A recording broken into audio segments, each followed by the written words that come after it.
So today we have Cody Lewis, and I'm excited for this. I think this might be the first interview that Cody and I have done for the group, or if it's the second, it was a long time ago that we did the first. Cody, are you there? I am here. Awesome. Good stuff, Cody. Is this the Yeah. first time we did this? So you were actually on our group's Power 30 where we I remember interviewed that. you. Yeah. But this is the first time where I get to be in the hot seat. So thank you for that. Yeah. Yeah, I'm excited to have you. This is going to be great. So, for those not familiar with you, Cody, just give us a little brief background of your real estate history before eXp, and then we'll just dive into the good stuff. Yeah, sure. So I'm a native to Las Vegas. Been here my whole life. I have an undergrad degree in economics, and then I have a master's in business from University of Michigan. And I started my real estate career in 2004 on the commercial side. I was managing a commercial portfolio for an investor group. And at one point that was appraised valued at 750 million bucks. So it was a big deal.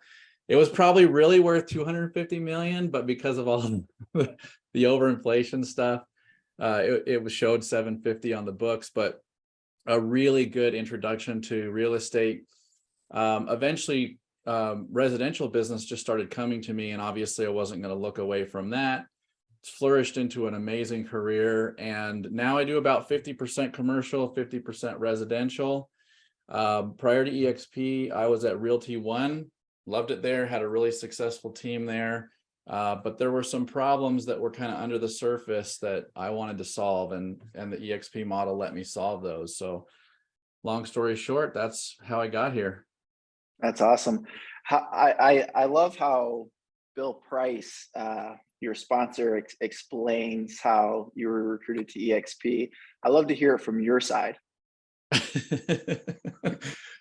don't know if I don't know if I've Truth. ever heard his side of it, but he referred a client to me, and I ended up not doing business with that client, which was the weird thing. But kind of, I had heard about eXp before. I'd had somebody pitch it to me before, but Bill's a different character, and he basically did what Kathy was just saying, which is like, hey, just be open-minded to it for a second. Maybe it's not for you. But he caught me at the right moment, because I was actually thinking about opening my own brokerage, which thank the Lord I did not do. I was able to take the business plan that I am doing now and drop it on top of an existing platform. So I was like instantly there instead of having to build it over the course of years, which, best business decision ever on that one. Yeah, that's the truth. I hear But so I many people did say all that. that. All the stuff he says about how hard I made him work for it is true, because I'm an analyst. I'm very thorough. And this guy wanted me to commit after one conversation with him.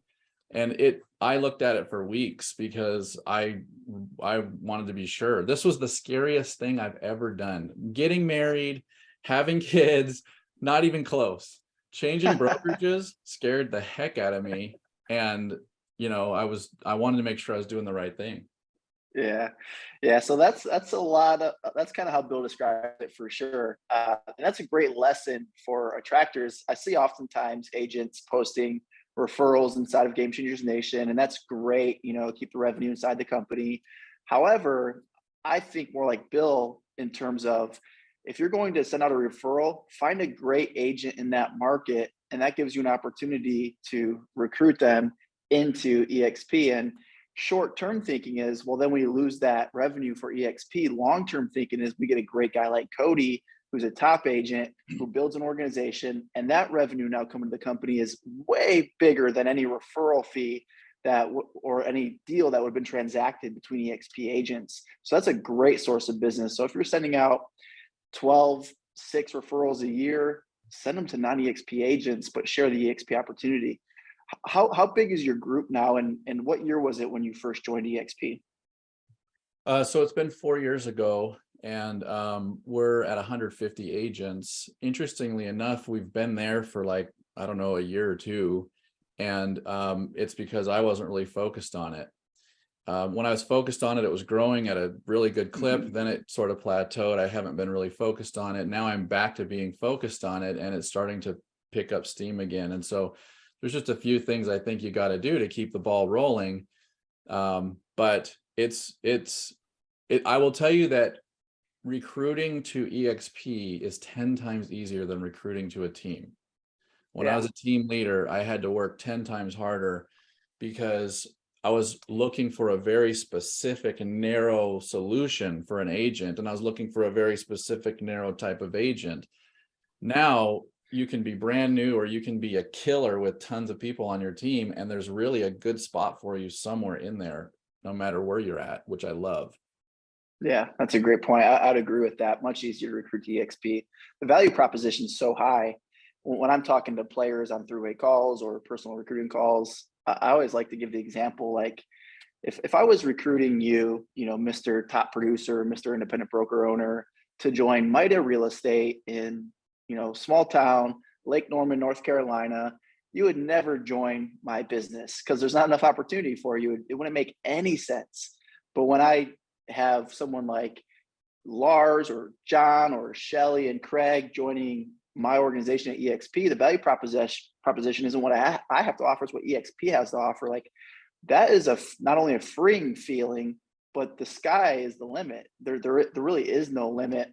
A lesson I learned from Gary Keller when I was at KW was his vision for KW was always to keep his sandbox so big, his playground so big, that all the agents could always play in it. Because once the opportunity is limited, the agents leave the company or they're not attracted to it anymore. And Glenn, I think, is the one who's really solved that, creating the biggest sandbox in the industry, which has been really fun to play in over the last 6 years. So you joined eXp 4 years ago. I remember, I think that first year you did a lunch and learn at your office. I think you had Brent Gove there, and I was just a guest. I remember I landed and I showed up with my luggage at your office or your lender's office. I don't remember what it was, but that room was electric. Was that a strategy that you kept going, or was that like a one-time thing? We've done that a few times. In the beginning, when there's like that, we were some of the first people in Vegas. And the local broker for us in Southern Nevada, and I'm probably not supposed to say this because he probably doesn't want me to say this, but he's told me that we are by far the biggest and most organized eXp line in Nevada. And so since we were first there, there was a lot of curiosity, and it was pretty easy, even though nobody knew Brent Gove, it was pretty easy to tell people, hey, you got to see this. And then obviously Brent always delivers. And so that was just always, it was a very successful event. And so the word would travel, and so we could do it again and again. That's amazing. Yeah, I remember, I think, now that I'm thinking about it, I think you had back-to-back meetings that same day. Like, there was two presentations happening. I remember, I believe, correct me if I'm wrong, but I thought you did two back-to-back, like one group left and the other group was coming in, and Brent went back-to-back. Yeah, because what we did was we had a few people that we were kind of targeting that were not going to come to one of these big rah-rah events. Yeah, they that's wanted right. it to be like really stripped down. I mean, a lot like what I wanted to see. Just tell me the freaking facts. Give it to me straight. Don't get me all hyped up. Just, I want to know what's the mathematics of this, right? Yeah. And that might not be exciting to some, but to guys like me, the mathematics of it is what's exciting about it. And so we had that group come in, and we delivered a little bit of a different message to them. Yeah, that's cool. I completely forgot about that. I think that's such a great strategy. If you have a speaker coming in town, what a great way to maximize the use of everyone's time, but also not only, hey, just give me the nuts and bolts of what eXp is to the bigger players, but also like just make them feel special. Like, hey, we're doing a meeting at noon, but I'm inviting my closest people in at 10:30 to hear directly the nuts and bolts, the truth about what's going on with eXp. I love that. I think that's a great strategy to implement. So cool. So out the gate, you're hungry, you're on fire, you're growing eXp, plateaued the last couple of years. It's, it's kind of that thing. If you get to a certain point and you don't have those runners running underneath you and you pull away a little bit, it does stagnate a little bit we see that happen. So now you're fully back into it. You're excited. You're ready to crush it. What did it look like, say, for the first year and a half, 2 years when you were growing to 150? And then I want to talk a little bit about your mindset of where you're going to go from here. But aside from lunch and learns, what did you find useful and things that strategies that worked early on when you first joined? Yeah. So I don't want it to sound like it's too oversimplified, but I in my mind have boiled it down to the three things you have to be successful in recruiting. And I know that recruiting has become this word that we've replaced with attraction, but I call it recruiting because I'm recruiting people. I'm not ashamed of the fact that I'm recruiting people. The first one is that you have to really care about the agent's success. Everybody I've seen in this model that they're just trying to get somebody under them, or they're just trying to build their rev share and they don't really care about the agent that they're talking to, they eventually don't succeed. It's just something that it has to be true to you. And if it isn't true to you, you should check yourself and figure out how to make it true to you, because otherwise it will never be genuine. And everybody today can sniff out the bull crap. Like, you got to be genuine. The second thing is you have to actually have real value to offer. And I know that this is a little bit different than a lot of people think, but I don't think that eXp alone is enough value. I think you have to, it goes back to the first one where you have to be genuinely invested in the success of the person that you're wanting to bring over. And it's not just throw them at eXp, it's show them all the resources that eXp has. The virtual world, I just recruited a team over, it's about 10 people, 10 or 12 people. They're in the process of onboarding, and one of the team leaders has said to me, my goodness, the amount of support we have gotten just in the first week of being here exceeds 2 years of where we were previously. This wasn't even one of the things one of the recruiting points I was giving them, right? That was me, Cody. That is was I. Yeah, so he's on. I didn't know he's on the call, so glad you're on here, Brent. But that is real value that the world provides to us, that was stuff I didn't even have to provide to them. And so it has to be real value or it won't work. The third one is you have to be bold. Now, bold is not arrogant. Bold doesn't mean flashy. Bold doesn't mean salesy. Bold doesn't mean pushy. What bold means is that you really believe what you're selling is better. Now, I really believe that. Like, to me, I'm a business guy. I have a master's degree in business. I've read so many business cases. I keep reading them now, even though I'm graduated, because I find it fun. Everyone else finds it boring. While everybody else is watching TV, I'm reading business cases. I'm a junkie on that stuff, right? And I'll tell you that I know that this business model is the best thing out there. So when I have someone say to me, I've heard of eXp, or yeah, I've already looked at it, I smile real big and I say, no, you haven't. And oh yeah, I love that. Say, no, you haven't. And the thing that we know about sales is that the person who is the most confident in their position will indefinitely persuade the other one. Even if they're wrong, they will eventually persuade the other one. So by being very nice with a big smile and just saying, no, you haven't, I've had more people be curious about it because of that than any other thing. So yeah. I think those three things you got to have. If you have those three things as kind of the pillars of everything you're doing, it will resonate in what you're saying. It will come out in what you're saying, and your approach will be different, and you'll be more successful because of it. Yeah, I love that. I love that. The definition of bold that you gave, I think, is golden. When you were describing that, I was thinking of Kathy and her story with recruiting Candy. You just come from a positive place and a helpful place, a humble place. It isn't arrogant. It isn't cocky. It's not aggressive. It's just you're bold in what you have to offer. I think that's probably, maybe the number one key to success in this, because if you don't have that, you don't have the courage to stay in it. You don't have the courage to make those calls, have those reach outs, have those strong conversations. Like, to sit there and say to somebody that just told you that they already seen it or already know about eXp and say, no, you haven't, that takes courage. That takes being bold. I love that. And when you come across that confident, they're like, okay, they start to question themselves, like, okay, I'm missing something because I just told this person that I've seen EXP and they're telling me I haven't.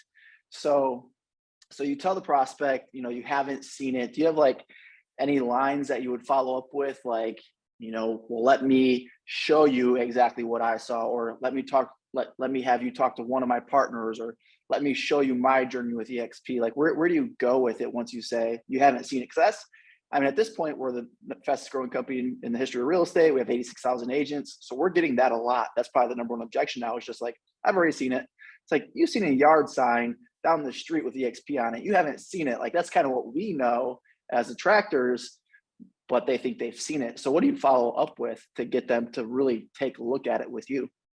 Yeah. So for us, our you've got your game changers name, right? And our name for that is Synergy Community. We just called ourselves the Synergy Community, right? So if somebody says to you, oh, I've seen EXP, but they haven't seen game changers.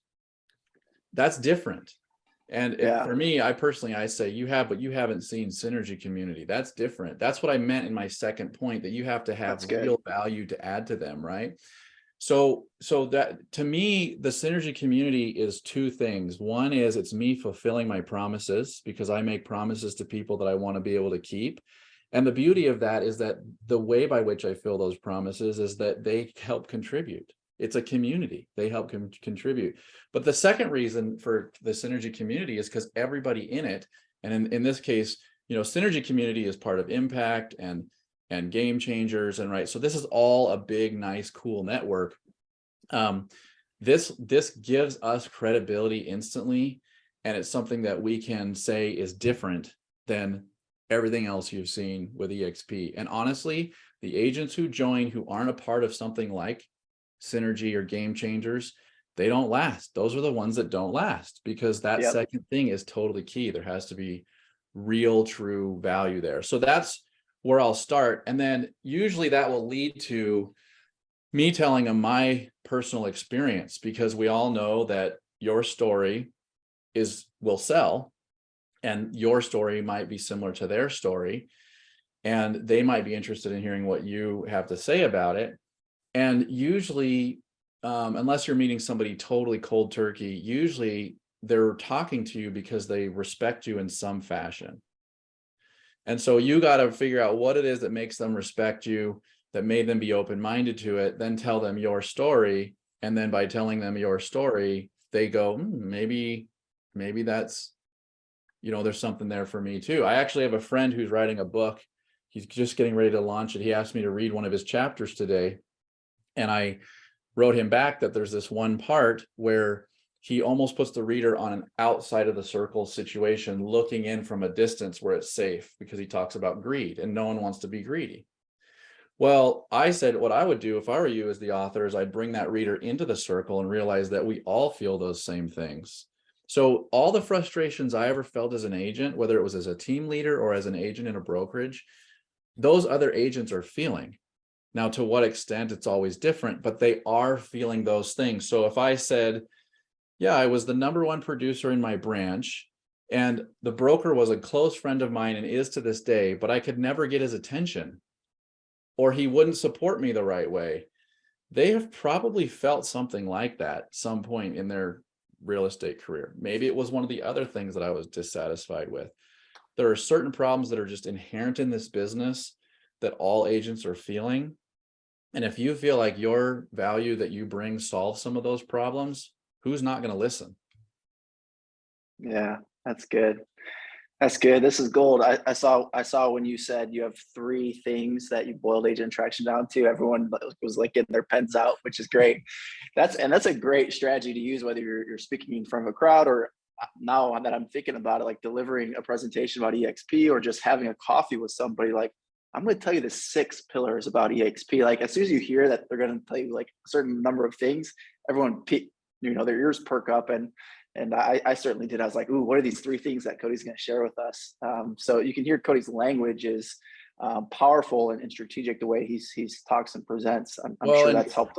Mostly, AJ, it's because I'm just too dumb to remember more than 3 things. So I got to boil it down to those 3, because I mean, I presented recently at the Bills thing in Charlotte, and Yeah, I explained there why I try to give clients 3 things to focus on, because it's hard to remember more than that. that's good. Great point. I love that. Uh, on this topic, Kathy put a note here. I want to read it for those that might just be listening.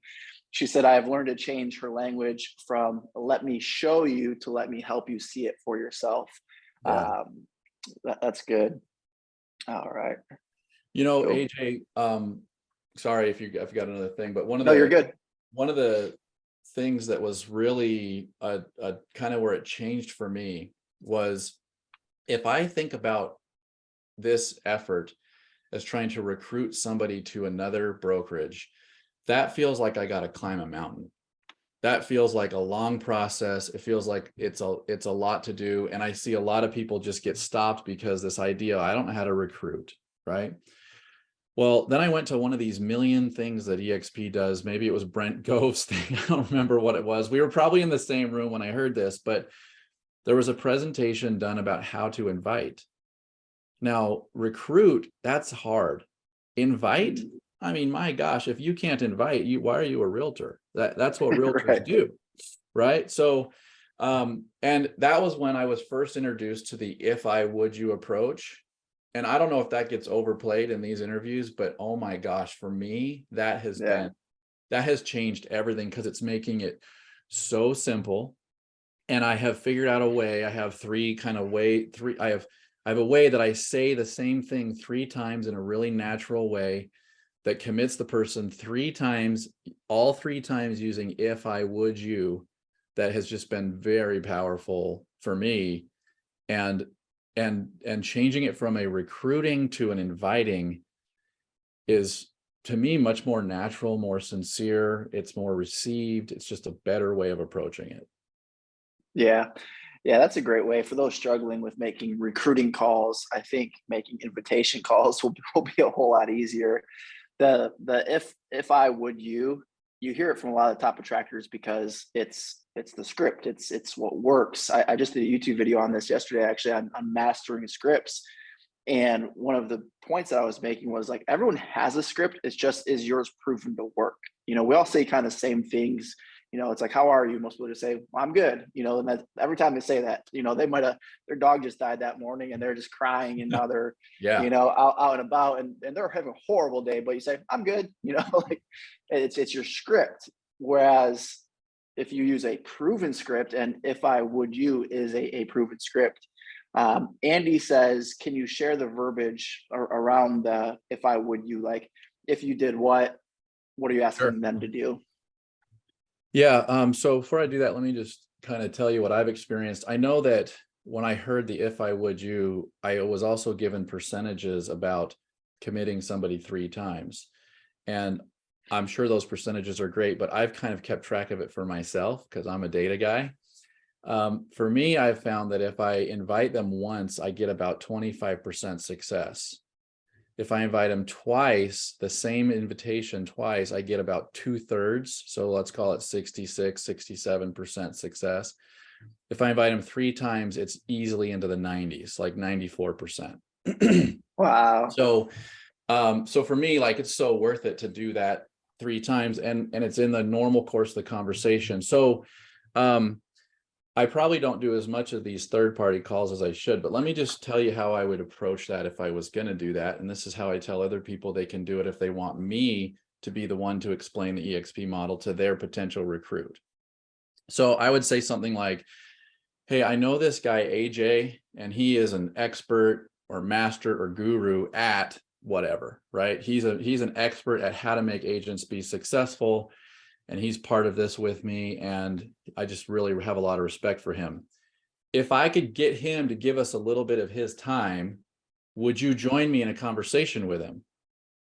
So now I've put you up on that, a little bit of a pedestal. They see that it's a little bit of a unique opportunity. This is an if statement. If I can get him to give us some of his time, would you join us in that conversation? So then they say, yeah, and we might talk a little bit more. And I don't make the second one be right after the first one. So there'll be a little bit of time in between that. But the way I'll follow that up for my second invitation is I'll say, okay, cool. I'm going to see if he can do Thursday at noon. If I can get AJ committed to that time, would you be willing to really guard that on your calendar so that we have that meeting and I know that we're not going to be wasting AJ's time? So now I've just invited him the same thing. That's the second one. The way I do the third one to make it be natural and not be like, yeah, Cody, you've committed me 3 times now, is I'll say something like, so a little bit of time will pass. And my third one will be, okay, assuming Thursday at noon works for him. If I sent you a text reminder Thursday morning, would you be on the lookout for that reminder? So I'm not committing them to the meeting. I'm committing them to being on the lookout for the reminder, but it's tying back to that meeting. And now what happens is when Thursday at noon's getting close and they get a call from somebody saying, hey, could you go do such and such at noon? They say, could we make it 1 or could we make it 2? Instead of saying, yeah, and then calling me and saying, hey, dude, I got to reschedule. I can't make noon, because I've committed them to a certain level of importance that they're going to let the other thing get bumped instead of my thing get bumped. I think that's why it goes to 90%, not because people just forget. I think it's because they know it's not only important to you, but it's important to them. Yeah. So that's how I do it to try to make it natural.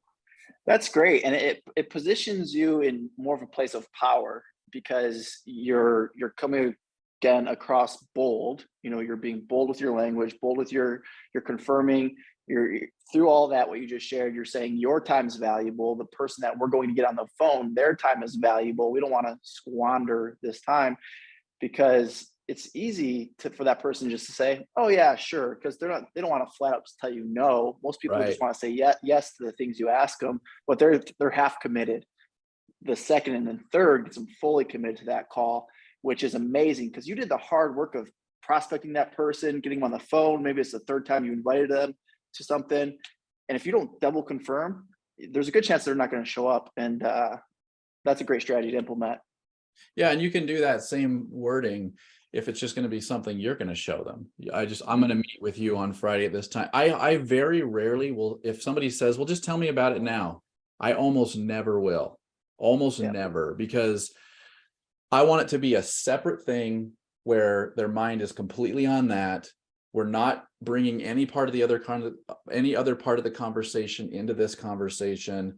It is a focused time to speak about just what their needs are and if this model will solve it for them. So I almost always, even if it looks like it's ripe for the picking, will try to schedule another time with them, which might sound crazy. If I do it with those 3 commitments, I know I have a 90% plus chance of getting them to do that. And this works on every personality type. We have on the call with us somebody in our group, her name's Yvonne, and I always joke that I can't ever tell Yvonne no. I literally, I don't know how to tell her no. I've tried so many times and I can never tell her no. And I realized the other day, it's because she does this.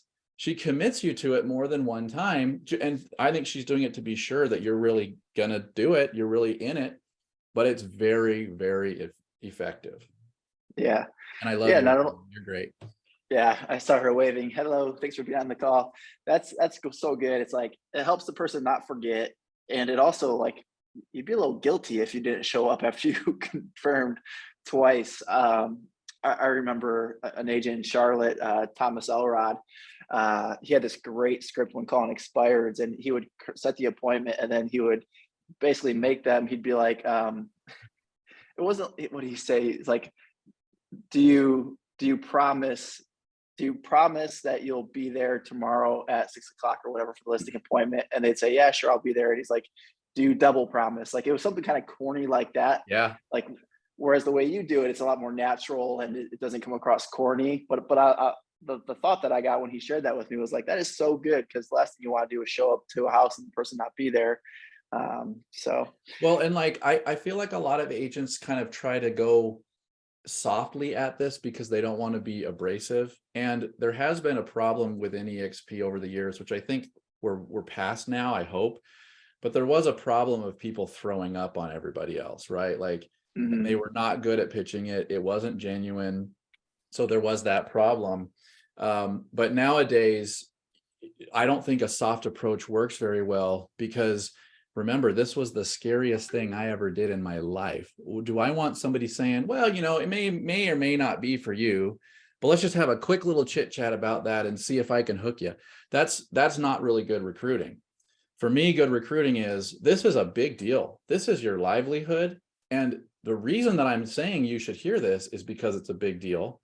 So when I set something up with you, this isn't like a blow it off for any other thing that comes along your way. I want you to be in it. Otherwise, let's not have the conversation. That will draw more people to you than anything else.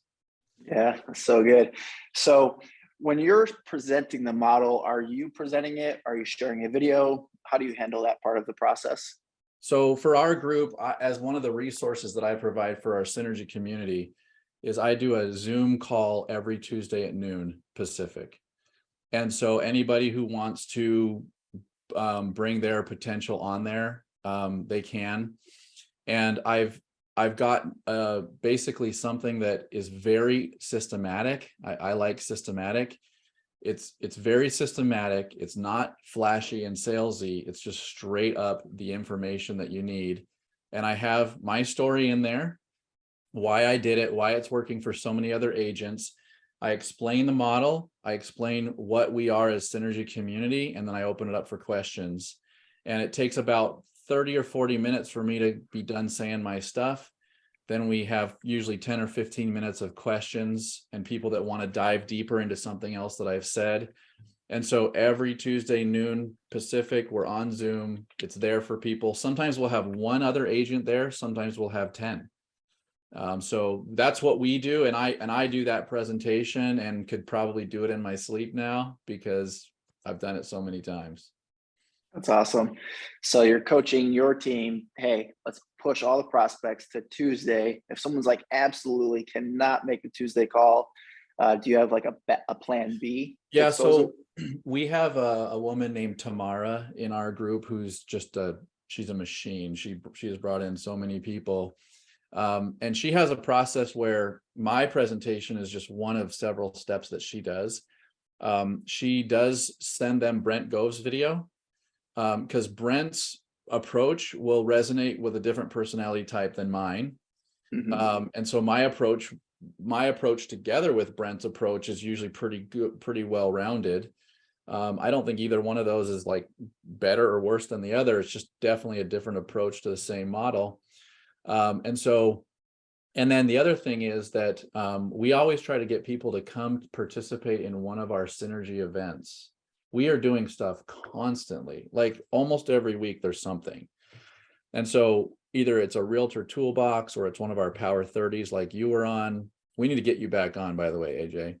Or it's a social event, or it's something like that. And so if they come to that, like for example, the iHeart eXp Day of Service that we do every October 6th, we go for it. I mean, we go for it. We're talking about $50,000, $60,000 rehabs on houses. And we make a video afterwards that we can share with people. We invite people to come to that. Yvonne invites tons of people to come to that. And by the way, eXpCon ends on October 5th in Las Vegas this year. So all of you should stay one extra day and come to our iHeart eXp Day of Service, because it will blow you away what we do. Yeah, that'd be awesome. If you want to promote that again as the day gets closer, we'd love to have you back on. Just email me, and yeah, that'd be cool to see like this massive turnout and for everyone to learn what you're doing with that. You're building a local culture. You said a lot of things today that leads me to believe that you're building a strong local culture. You're building a culture inside of your team. You're taking ownership of this opportunity by creating a team within a team. We're all a team within a team. And if you want, you can just plug into Game Changers Nation if you're part of, well, everyone's part of my group, but you can just lean on my group, or if you're in Cody's group, you can lean on his group. Or if you want to take ownership of it and build your own culture, you can certainly do that. We encourage that. But we also like to keep it simple by offering value inside of Game Changers Nation. That's why we do these calls. Cody does his own calls, because a lot of people, we understand they're busy selling real estate. They got other things going on. So that's why we have all these systems and processes in place for you. But when someone like Cody goes off and starts, this Synergy group, Synergy community. Yeah, community. Mm-hmm. Yeah, Synergy community. I love it. I love to see what you guys are doing. So last thing, Cody, the question I have for you is, what can you say to someone looking to get to where you are in their attraction journey? Maybe something inspirationally, maybe something that would be helpful in terms of strategy, if they're really just say between 0 and 20 agents in their revenue share organization. Yeah, I would say that you gotta, if there's any doubt inside of you that this is a good solution for somebody, you gotta just rip that out of you. And there's lots of ways you can do that. I am very convinced from a person that I think looks at things from a business model perspective. I am very convinced that this business model lets you do what you want to do. And the only complaints I've ever had about eXp is when it kind of deviates from the let us do our business model on top of this platform, right? But for the most part, it lets us do that with no, I mean, obviously within parameters of legalities and things like that, but it lets us really thrive. So I just don't see a better business model. I just don't. Even the copycat ones, in total sincerity, I just don't think that they are as good. And so if you believe that is the case, it's a lot easier to be bold, like I mentioned before. Yeah, that's facts. And that's a great point about the copycats. The copycats, what they've essentially done is like they looked at our model and said, how can we keep more of the revenue that eXp is giving their agents? They're like, how can we squeeze this revenue share plan? And that's what they've done. All right, last question. I'm going to give it to Tom. I know I said my question was last, but Tom's is a great question, so I got to ask it. And I'm sure the people are curious. How do you balance both recruiting and real estate sales? How do you focus? Balance? Yeah, right. You don't. Yeah. You don't. You just Exactly. squeeze as much. You got a five-gallon bucket and you're trying to squeeze 10 gallons in it all the time. It's how it always is. You gotta have other people helping you. The reason we call it community is, and I am very quick to move away from this is Cody's group, right? And I know you're that same way, AJ. You don't say this is your group. This is our group together. And we cannot do that. Like when we teach realtor toolboxes for our group, I don't teach those all. We get those taught by people in the group. If there's somebody who's got a skill set, they come contribute. It's very much a sense of community, and it has to be that way, or we never could accomplish what we're accomplishing. There's no way that that 150 people in Synergy did not happen because of me. It happened because of everybody that's in it now, for no doubt about that. Yep. Truth. I love it. Great analogy with the 5-gallon water bucket. And then eventually you're completely financially free and you got all this money flowing in residually, and then you can do whatever you want with that bucket. Yeah. Good stuff, Cody. Thank you so much for coming on. We'll have you again soon, definitely. And we'll be happy to be on the Power 30 whenever you want. So let me know. Yeah, cool. We'll reach out to you for that. It'd be good to get you back on it. Cool. Sounds good. This was fun. We'll see you guys. All right. Thanks.